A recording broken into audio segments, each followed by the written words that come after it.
Hey, it's Alison here. Thank you for tuning in to Women Who Podcast. If you're a first time listener, then this is the podcast for Women Who Podcast. Each episode, I bring you tips and real life stories from women who are creating podcast content so that you can do it too. If this is not your first episode, then you may be wondering why there's been a bit of a break. I'm currently in the UK on an extended break, and while I had plans to keep on podcasting, in reality, I have been having a bit of fun traveling around. And when I've not been traveling, I've either been recovering from traveling or hanging out with family and friends who haven't seen me in a while.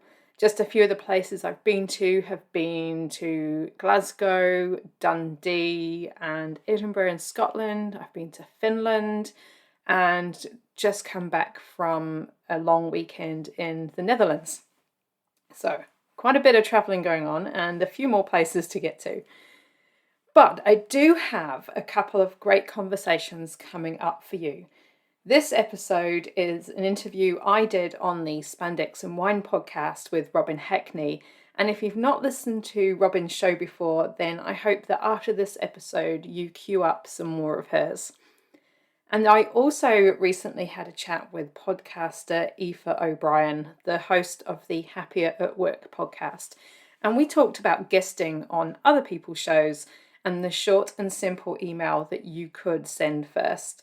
So make sure you've subscribed to Women Who Podcast so you get that episode automatically in your podcast player. All right, let's head on over to that episode I recorded with Robin, and I will not come back to you after the end of that one, but I will be back hopefully soon with that episode with Aoife. So please do listen out for that one. Well, hello, Alison. Thank you for being here on the Spandex and Wine podcast with me. Thank you so much for inviting me on, Robin. Oh my gosh, absolutely. Number one, I love your accent. I could just listen to you all day long. And Good job I have a podcast. Yes, absolutely. We're going to get to that too, because I want to ask you about that. That's actually how we met, was in a podcasting group. And I remember you talking to us or saying something about the park runs that you do, the book that you wrote. And I thought, oh, she would be a really cool person to interview. So I want to talk about all of that. I know you also had an injury in there, and I know that that can be just awful to set back. But let's start with your story. Just give me a little bit of information about you. Oh, where shall I start, Robin? Well, I'm from the UK, but I live in New Zealand, so I probably have a bit of a mishmash of an accent. Growing up, I hated sport, athletics, school sports days. I would do my hardest to get out of them. But when I moved to New Zealand, like everyone here is well, it seemed to me where I was living, everyone was doing something outdoorsy. They were either like hiking or doing some kind of sport. And I found myself training for, it was called the Special K Women's Triathlon. So it was sponsored by Special K, the cereal. It was for women only, and it was like an introductory like event into triathlon. So it was a 300-meter swim, a 10-kilometer bike ride, and I think it was a 2 or 3K run. It was really, really short. Okay. And most of them were done in places where they had a swimming pool. So you could do your swim in a pool rather than like open water, which was quite scary. Oh, yeah. Yeah. So I did that and found myself doing Ironman the following year, which for anyone who doesn't know what Ironman is, I'm going to try to remember the miles. It's 2.4 miles swim, then 112 miles bike, and then 26-mile run. So oh my gosh. Okay. I didn't know that. That is so crazy. I can't even imagine that. And you have to do it all in 17 hours. Oh, yeah. My next question was going to be, how long did it take you? And there are cutoffs along the way. So you have to be out of the swim. I think it's like 2 hours and 20 minutes to do the swim. And then you have to finish the bike. I think it's 10 and a half hours to have done the swim and the bike. And then you have until midnight generally, because most of them, I think they tend to start, when I was doing it, they have rolling starts for some of them now because they've got so popular. But we started at 7 a.m. a cannon would go off and you'd start your swim, and then you had to be finished by midnight. Oh my gosh. How long did it take you to train for that? Well, I did that special K triathlon in the February 2004, and the people I'd learned to swim with and go running with at the Harriers Club were into Ironman. So Mhm. they kind of, I'm not sure, they didn't really talk me into it, but I kind of got, like that osmosis. It's like you're around Yeah. all these people when they're doing it. So you think, oh, it's probably it sounds like a good idea. Why don't I do that? So I started training in, I think it was like the May 2004, and in March 2005, I did the Ironman. Oh my gosh. No, I can't. Nah. If someone says you're going to be swimming, racing for 2.5 hours or over 2 hours. I mean, I love to swim, but no. Wow. Well, Okay, the swim that is doesn't take you wonderful. that long. The swim doesn't take you that long, Robin. That's how long you've got to do it. My Okay. first one, it took me, I think, an hour and a half to do the swim. Wow. Wow. Okay. So after that, then did you do any more? Yeah, I've done Ironman 4 times. Oh my I had a gosh, Allison. Wow. I had a bit of a break. I did 2008, 9, and 11. After my first Ironman, I did my first half marathon and my first marathon and my Which first, probably were just easy. yeah. It was a breeze to you at that point. Well, I kind of I tend to undertrain for things because I'm like, oh, I know I can get through this. Oh, wow. Okay. But for Ironman, I go all in. Like I've never gone in undertrained for Ironman because I You think you you just have couldn't. to, no, Yeah. you have to respect the distance. And Right. otherwise you're gonna pay all that money and you're gonna miss the bike cutoff. So Oh my gosh. Yeah, I didn't know that. I just thought you did, a few little park runs and things. I had no idea that Mhm. you were doing Ironman competitions. Wow. Okay. Yeah. Crazy. So then from there, after you did those, then you started doing all your park runs, or has that been something that you've always done? Yeah, so in 2011 was my final Ironman and I was pregnant within like 4 months of that finishing. So then I started my new phase of being a mum. Hmm. But I carried on running running and swimming as much as I could because I swam all through my pregnancy, right up until I think a couple of weeks before Exel was born. And I was doing like 2 or 3 sessions a week of up to 3 kilometers. Wow. He naturally loves the water, which is great, but I never really liked the cycling, so I gave that up as soon as I could. But running, after I had Exel, I did a marathon, I think when he was not quite 1.5. So I Hmm. did marathons before he was born, and I carried on doing the marathons afterwards. But parkrun didn't come into my life until 2016. I'd heard about it on a the Marathon Talk podcast that I like to listen to. It's one of the first podcasts that I ever got into.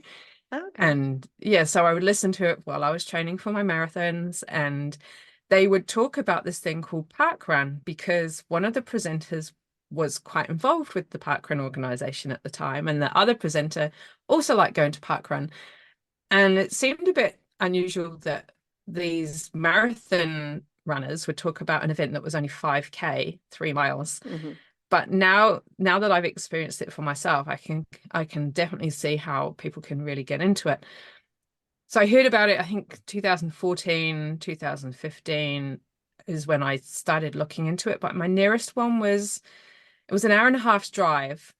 And at that time, with a 3-year-old, I thought, oh, an hour and a half's Yeah. drive in the morning on a Saturday morning for an 8 o'clock start run for a free run, and then to come back. I thought, who would do that? Who would drive that distance to do a free Yeah. 5K? And then I ran one. I was in Auckland, which is a major city in New Zealand. I contrived a Friday night stay with some friends who had never done parkrun either, but they were also runners. And we went to a park run together and it's like, wow, this is so cool. We definitely need one for my town. So Okay. I set about starting one in the city I live in, Rotorua. Well, it's quite small. It's like 60,000 Oh, people live wow. here. So yeah, it's a tiny city. And so Parkrun in Rotorua has been going since June 2016, and pretty much every weekend I've been involved with Parkrun, aside from during the pandemic Wow. when we went on a little pause. Right. Yes, that pause. Yeah. We all remember. Uh-huh. Yep. Yeah. So I was going to ask you, when you use the term park run, I think of we have different 5K events and all of that, but it's not something that you would do the same one every weekend. So is this like a specific park that you go to, or do you go to different ones? It's called Parkrun, but they're not always in parks, and you don't have Okay. to run. That's just Okay. the Well, that's all just the right. brand name. There are loads of people who walk them. Um, Okay. so they're all over the world, I think 22, 23 countries, including the United States and Canada. Okay. Um, they're the same time every week, at the Okay. same place every week, and they're free, and you don't have to register in advance to go there. You Oh. register online with the organization, and Mm-hmm. you get your own personal barcode, and Mm-hmm. you just show up to any parkrun location, do the parkrun. When you finish, you get given a little finisher's token, which has your position number on it. And you take Okay. that token and your personal barcode to someone who then scans both.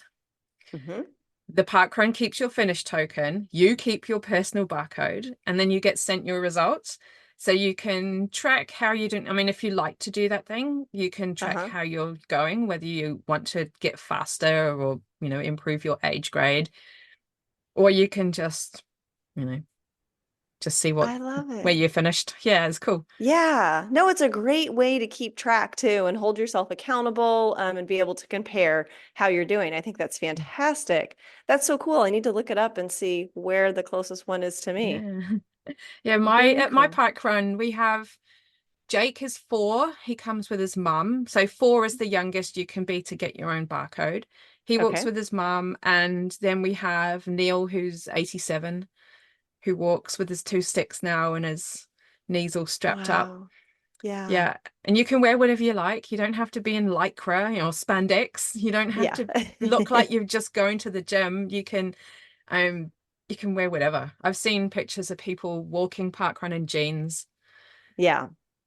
Just Well, and I love that it's the same people too. So you have that camaraderie and that group that you're in. That's really cool. hmm.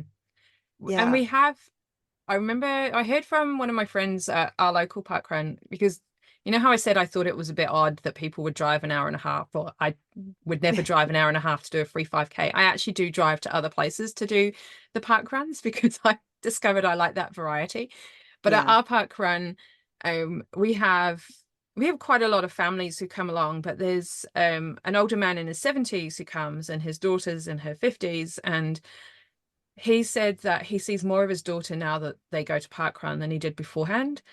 Yeah. And it's a great opportunity for them just to catch up. They'll walk together, and Mm-hmm. he's got more family time now than what he used to have. Yeah. Yeah. No, it's the same. Like I think I told you that I'm walking with my mom. She just turned 79 in October, and I told her, okay, I'm going to walk you into your 80s. We're going to walk 80 miles this year together, which to some doesn't sound like that much, but it is. You're right. It's an opportunity for us to spend that time together with nothing else going on. We just get to walk and talk. And so I'm really enjoying that time. So I can see how that would be beneficial to families and friends. And that's great. Cool. Yeah. So how did your book then come about? So I've always wanted to write a book, and it was actually just before the pandemic. I thought, oh, I'm going to write a book all about the different park runs, and it will be like, the Lonely Planet guidebooks. I thought I Mm-hmm, could mm-hmm. do a Lonely Planet style book about park runs in New Zealand. At that time, we had just over 30, I think it was. So I thought I'd write about all the different parkrun events we have, how they got started, because I'm really into the origin story of things. Because Yeah. we've got some really tiny towns which have got a park run. It's like, how the hell did this tiny little town at the bottom of the South Island get a park run? And so I was keen to get those stories, and to um do like 5 things to do while you're in Balclutha, which is this tiny Oh, little cool. town. Okay. Yeah, so it's kind of like how the parkrun came to be and what you could do while you were also there, and also the information about, where to park and that kind of stuff. So I thought, oh yeah, that's a cool idea. I'll get started on this book. And Yeah. I did 2 interviews and then the world kind of stopped. But I carried on writing my book. Okay, good. Yeah. Yeah, so I ended up working full time during the pandemic in a hospital, but I got one day off during the week because Hmm. I just all the extra hours I was doing. So I essentially was working 4 days. And that one day I would just write the book. I would phone Okay. people and yeah, just talk about parkrun. And there was a lot of detective work going on, and like, who was the person who started this event over 10 years ago? Where are they now? Okay, Hmm. just getting like just all these connections from people.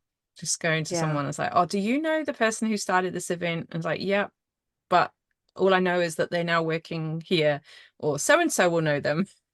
Yeah. So Oh, yeah, that's just cool. So and through what's the doing name that, of the yeah. book? Oh, it's the unofficial guide to parkruns in New Zealand, something like that. It's on Okay. Amazon. Okay.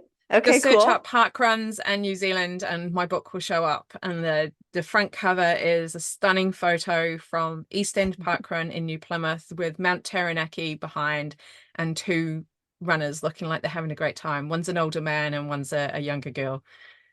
Oh, that is awesome. I really feel like I should get that Mm. book and then I should come visit you and do a park run with you. Oh, definitely.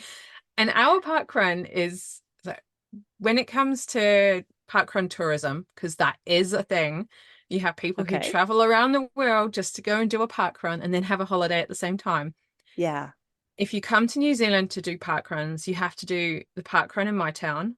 It's called Puarenga Parkrun. It's in Rotorua. We are the world's only parkrun that goes through geothermal activity. Oh, So cool. you're running across, like pumicy gravel, past steam and bubbling mud pools. You can see the Yeah. Oh my sulfur. gosh. That would be cool. Yeah. So do ours and then go to Queenstown in the South Island, because that is stunning on Lake Wakatipu with the remarkable mountains. It's, yeah, Ah. breathtaking. Oh, it sounds amazing. That is so cool. I Mhm. love that. I love that for you. Yeah. So then how did podcasting fit in all of that? Because you work in the hospital, you wrote the book, you do all the runs, and you have 2 podcasts. Yeah. So I work in a hospital, but I'm in communications. So communicating has been part of my life, I think, since I think it was 11 when I decided I wanted to be a journalist. So I've always Okay. been writing and speaking. I studied broadcast journalism at university. I had my first podcast in 2014. It was called Run for Your Life. It was a running podcast, and Oh. I just let it go after about 20 episodes. I had pod fade and just, Yeah. I didn't have that consistent producing an episode every week. Um, Mm-hmm. I just wanted to have a podcast because I love listening to podcasts. Mm-hmm. Um, so then I kind of just let podcasting go for quite a few years. But there was always that thought at the back of my mind, oh, I'd love to be podcasting again. What can I podcast about? And I thought about doing a Mm-hmm. parkrun one, but there's a couple of parkrun podcasts already. One that I contribute to already. And I just didn't think that I could be different enough. And Mm-hmm. would I really want to like talk about parkrun every week as well as doing parkrun and writing about it? It's like, so nah, Yeah. that. Um, and then I did Kathy Heller's course in 2022 and was I had like so many different ideas for what I could do a podcast on, but I ended up doing one. I thought I could help women in business, small business, get publicity for their business. Being a Oh, journalist, yeah. I kind of knew what journalists were looking for to get people into the news. Mm-hmm. And so I started off, my podcast was called Turn Up Your Volume. Mm-hmm. But I didn't really have a plan for it. And I got to the point where it's like, oh, I'm only producing content to get something out. It's not my best work. I'm going to put this on Yeah. pause. Yeah. So I paused it for a bit. And then I came back with talking about other people's podcasts because I discovered when doing when I first started that podcast, I like talking to other people about their podcasts and Sure. sharing tips and that kind of stuff. But I'd always wanted to do a second podcast about Scotland or Edinburgh. I Yeah. still wasn't too sure at that time how it would be. I came up with like four different podcast ideas, which I've now merged all into one.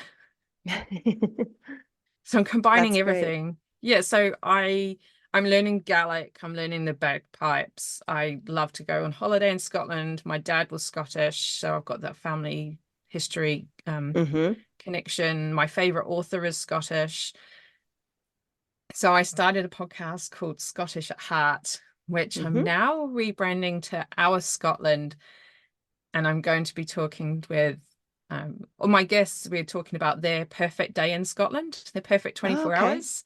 So how they would start the day, where they would be, what they would eat, drink, music they'd listen to, but also Yeah. intertwining that into their own stories. Okay. Okay. I mean, that's such a great resource for someone that's traveling there to get some Yes. different ideas and different perspectives and maybe find some places that are kind of just off the beaten path. Mm. Go Yeah. beyond Edinburgh, Stirling, and Loch Ness. Yeah. Okay. There's so That's much more to awesome. see. Yeah. Oh, very cool. Okay, so then when you travel, when you go back to the UK, do you do park runs there also? I'm kind Yes, of I going do. back there. Okay. Yeah, Okay. so there are currently 43 different park runs in New Zealand. I've done all of those, but I've done a total of 90 different park runs around the Wow. world. Okay. Wow. Where's the Yeah. furthest that you've gone then? Like specifically to do a park run. Right. Mm-hmm. Well, I had a holiday in Perth, Western Australia last year, which was to go to a Parkrun Adventurers podcast listener meetup. And that was a Okay. 7.5 hour flight. But we had like 5 days over there. In the UK with my mum, we went to Norway for a couple of days Nice. to go Yeah. just to go and do parkrun and Oh my explore gosh. Oslo. I That was love cool. that. I'm not And even I that love being crazy. able, That you go ahead. I was gonna say I'm not even that crazy, Robin, because there are people who will fly extraordinary distances just to do a park run. I know of someone who flew from the UK to Tasmania in Australia, Oh, did the park run, and then flew back again. okay. Yeah, that does seem a bit extreme. I would not call you crazy at all. I would call you adventurous. I Thank you. love that you travel all the time. You go all different places and you try so many different things. And then you share that information with Mm. everyone. So we get to live vicariously through you. Thanks. Well, I've got a parkrun adventure coming up soon. I'm taking my son out of school for a term and we're going back to the UK. So we're going mid-April to mid-July and I will be doing park runs in Finland Okay. and in the Netherlands, Scotland and England. Wow. Okay, that is super, super cool. I need to get on it and Yeah. check all that out. And if there isn't one in your area, you can start one. There's heaps of people who want to support you to make the event a success because we just want parkrun to grow. Yeah. Oh, I love that. So I'm going to have to check that out. So I'm assuming I can just Google parkrun and go from there. You can. There is a US website. I'm not sure if it's parkrun.us Okay, I'll or take maybe a look. parkrun.com.us, something like that. But there'll be Yeah. a map. You go to events and it will show you all the events that are currently there on a map. Yeah. Oh, that's cool. I'm not a big runner just because my hip bothers me a lot.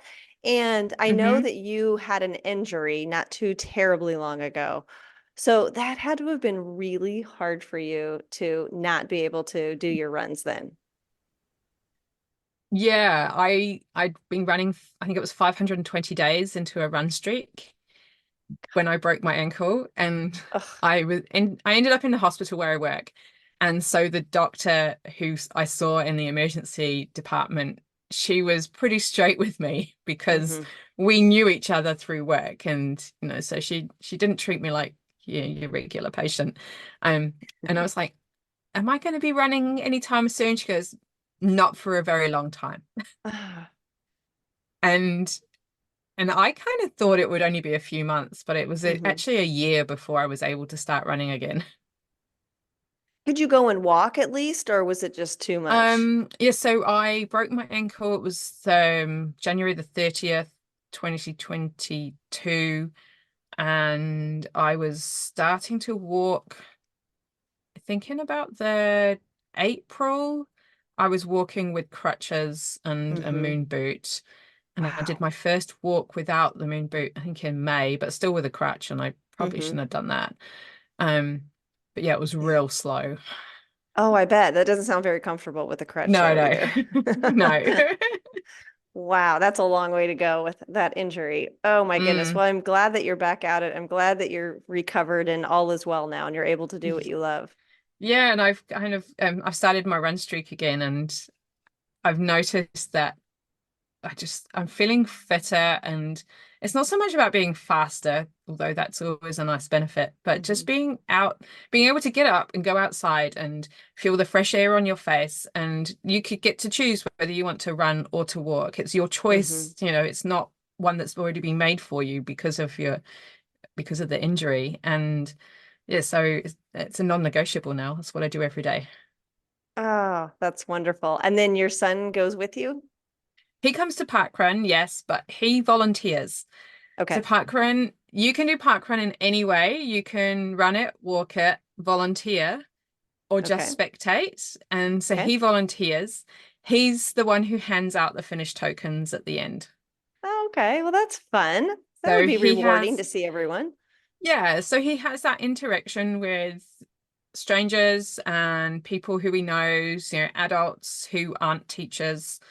Hmm. Um, the person handing out the finish tokens has to be in communication with the timekeeper to make sure Hmm. that they're in sync. So Hmm. he has a bit of responsibility, but Hmm.